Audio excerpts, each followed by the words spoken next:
آج کی اس ویڈیو میں ہم بات کریں گے پولیس کیسز کے بارے میں جو کبھی حل نہ ہو سکے۔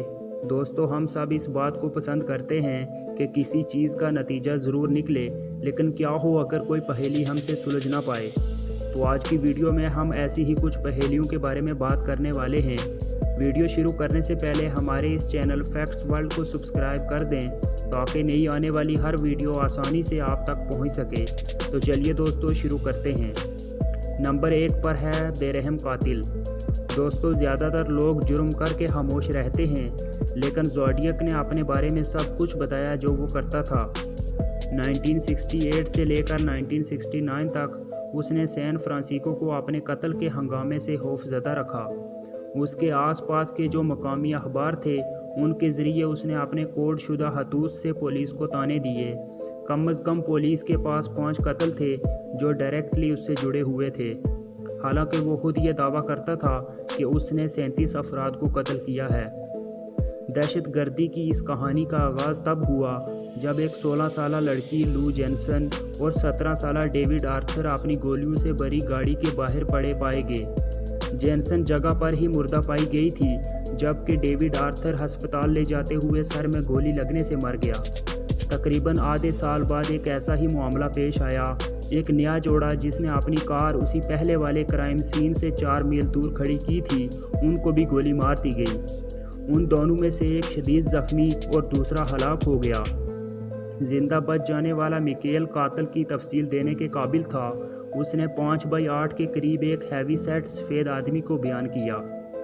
اسی رات 12:48 پر پولیس کو ایک عجیب کال موصول ہوئی۔ اس میں لکھا تھا کہ میں ایک اور نئے قتل کی اطلاع دینا چاہتا ہوں۔ اگر آپ کولمبس پارک وے میں 1 میل مشرق میں عوامی پارک میں جائیں تو آپ کو کچھ بچے ایک بوری رنگ کی کار میں ملیں گے۔ تقریباً 1 ماہ بعد پولیس کو زوڈیاک کا پہلا خط موصول ہوا۔ اس نے اس خط کو صفحہ اول پر شائع کرنے کا مطالبہ کیا، ورنہ وہ قتل و غارت پر چلا جائے گا۔ خط سارا کوڈ ورڈ میں لکھا ہوا تھا۔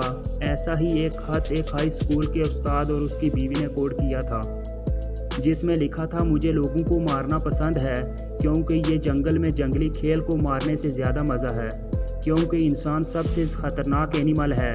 اس نے لکھا تھا جب میں مروں گا تو میں جنت میں دوبارہ پیدا ہوں گا اور وہ جو مرے ہوئے ہیں وہ سب میرے غلام ہوں گے۔ یہ سب کچھ کرنے کے باوجود پولیس کو صرف اس کے کوڈ شدہ خطوط، گمنام فون کالز، متاثرین کی کاروں پر لکھا ہوا دائرہ، خون آلود شرٹس، زندہ بچ جانے والوں کے اکاؤنٹس بھیجنا، اس کے علاوہ پولیس کو وہ کبھی نہیں مل سکا۔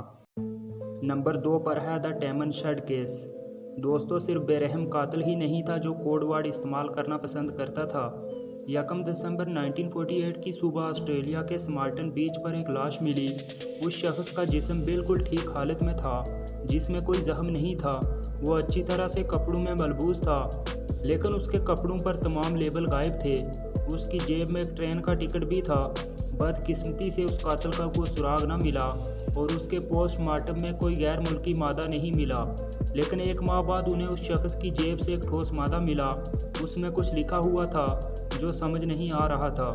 تب پولیس کے اہلکاروں نے اس جملے کا ترجمہ کرنے کے لیے پبلک لائبریری کے اہلکاروں کو بلایا۔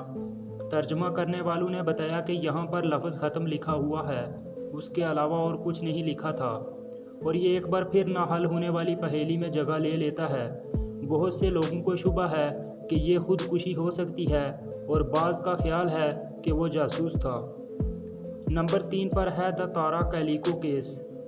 20 ستمبر 1988 کی صبح نیو میکسیکو میں ایسا لگ رہا تھا کہ موٹر سائیکل چلانے کے لیے یہ ایک بہترین دن ہے۔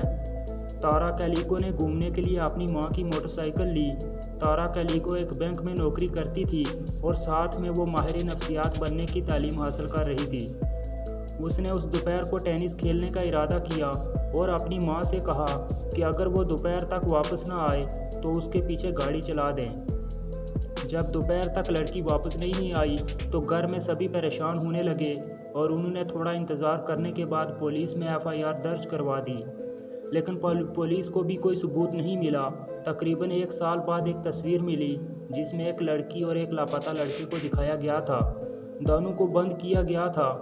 اس لڑکی کے ساتھ ایک 9 سالہ مائیکل ہینلی کیلیکو کے اسی علاقے سے لاپتہ ہو گیا تھا۔ جو اپنے والد کے ساتھ شکار کرتے کرتے دور نکل گیا اور پھر لاپتہ ہو گیا تھا۔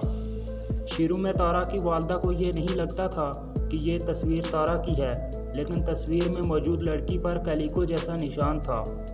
لیکن پھر بھی ثبوت کی کمی کی وجہ سے بہت سے ماہرین اس تصویر کو مسترد کرتے ہیں۔ لیکن آخرکار مائیکل ہینلی کی لاش 1990 میں ملی، جہاں وہ شکار کر رہا تھا، لیکن لڑکی کا کچھ پتہ نہ چل سکا کہ اسے کون لے گیا۔ نمبر 4 پر ہے دا سیوریڈ فیٹ مسٹری۔ 2007 میں ایک برٹش لڑکی کولمبیا کے ساحل پر گھوم رہی تھی جب اسے ایک جوتا ملا۔ اس نے جب اس کو جراب کو کھولا تو بیچ میں ایک کٹا ہوا پاؤں پایا۔ اس نے ادھر ادھر دیکھا تو اسے اور بھی کچھ ایسے ہی جوتے ملے جن میں کچھ ایسا ہی تھا۔ ان میں 5 مردوں کے پاؤں اور ایک عورت کا پاؤں تھا۔ 2008 میں پولیس ایک پاؤں کو شناخت کرنے میں کامیاب ہوئی۔ اس کا ڈی این اے ایک ایسے شخص سے ملتا تھا جس نے کافی عرصہ پہلے خودکشی کی تھی۔ اس کے ڈی این اے کا سیمپل ڈاکٹرز کے پاس موجود تھا۔ اسی طرح وہ ایک عورت سے دوسرے پاؤں ملانے میں کامیاب ہو گئے جس کے بارے میں خیال کیا جا رہا تھا کہ وہ خودکشی کر چکی ہے۔ ان نتائج کی وجہ سے بہت سے لوگ یہ قیاس کرتے ہیں کہ یہ پاؤں ان لوگوں کے ہیں جنہوں نے اپنی موت کے لیے ایک پل سے چھلانگ لگا دی تھی۔ کچھ کا خیال ہے کہ 2004 میں ایشین سونامی کے متاثرین میں سے تھے، لیکن اصل سچائی تک کوئی نہیں پہنچ سکا اور یہ آج بھی ایک حل طلب پہیلی ہے۔ نمبر 5 پر ہے the dead woman who named her killer. 1977 میں چکاگو میں ایک سائنس کے ڈاکٹر کو اس کے اپارٹمنٹ میں قتل کر دیا گیا۔ اس کے سینے میں کسائی چاقو دفن تھا۔ پولیس نے اس کے چوری شدہ زیورات کا سراغ لگانے کی کوشش کی جس میں وہ کامیاب نہ ہو سکے۔ وہ کسی بھی شخص جن پر ان کو شک تھا ان کو اس کیس سے نہیں جوڑ سکے۔ ایسا لگتا تھا کہ مجرم کو تلاش کرنا ناممکن ہے۔ ریمی نام کا ایک شخص جو اس کا قریبی ساتھی تھا، اسے رات کو بار بار ڈراونے خواب آنے لگے۔ اس نے یہ ساری داستان پولیس کو جا کر سنائی جو کچھ اسے خواب میں نظر آ رہا تھا۔ اس کے خواب کے مطابق اسی ہاسپٹل میں مسٹر کینل بھی تھا جس پر اسے شک ہو گیا تھا کہ اسی شخص نے اس کے زیورات چھینے ہیں اور ڈر کے مارے اسے قتل کر دیا ہے۔ لیکن پولیس نے کوئی بھی کارروائی نہیں کی۔ پولیس کا کہنا تھا کہ صرف خواب کی وجہ سے وہ کسی کو حراست میں نہیں لے سکتے، لیکن جب اس کے اصرار پر پولیس نے کارروائی شروع کی تو کچھ ثبوت ملے جو اس قتل کی تصدیق کرتے تھے۔ تب پولیس نے اسے حراست میں لیا اور بالآخر ریمی نے اس آدمی کو 14 سال کی سزا سنوائی۔ کچھ کا ماننا ہے کہ شاید ریمی سب کچھ جانتی تھی، اسی لیے اس نے خواب کو بہانہ بنا کر یہ سب کچھ کیا تھا۔ نمبر 6 پر ہے the boy in the box. دوستو، یہ فلوریڈا میں 1957 کا سال تھا جب ایک شکاری کو ایک باکس میں سے ایک لڑکے کی لاش ملی۔ ایسا لگتا تھا کہ وہ سر پر چوٹ لگنے سے مر گیا ہے۔ اس نے ڈر کی وجہ سے پولیس کو اطلاع نہیں دی۔ 2 دن بعد ایسے ہی ایک اور طالب علم کی لاش ملی۔ پولیس نے امریکہ کے نامعلوم بچے کا مقدمہ شروع کیا۔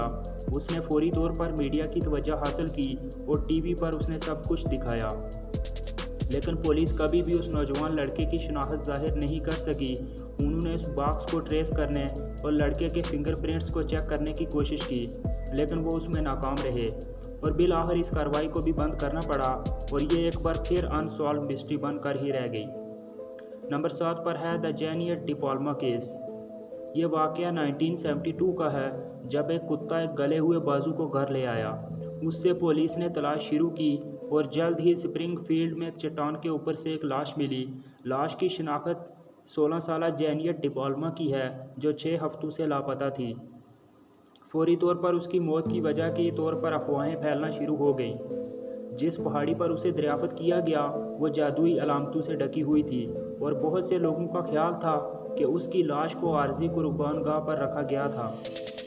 پولیس کو اس کے گلے سڑے جسم کی وجہ سے اس کی موت کی وجہ معلوم نہ کر سکی اور یہ بھی ایک ناحل ہونے والے اسرار کے زمرے میں اپنی جگہ لے لیتا ہے۔ نمبر 8 پر ہے گلیکو مورینگا کیس۔ یہ کیس ٹی وی کرائم شو کے ایزاکی گلیکو کی طرح گما ہوا ہے۔ یہ کیس جاپانی کمپنی کے ساتھ ڈیل کرتا ہے جو اپنے پاکی سنیکس کے لیے مشہور ہے۔ 1984 میں 2 نقاب پوش مورینگا کے گھر میں گھس آئے اور اسے باندھ دیا۔ انہوں نے ٹیلی فون کی تاریں کاٹ کر باتھ روم پر چھاپا مارا جہاں ایزاکی اور اس کے دیگر 2 بچے چھپے ہوئے تھے۔ انہوں نے ایزاکی کو اغوا کیا اور اسے ایک گودام میں یرغمال بنایا۔ انہوں نے 1 بلین ین اور 100 کلو گرام سونے کا تاوان جاری کیا۔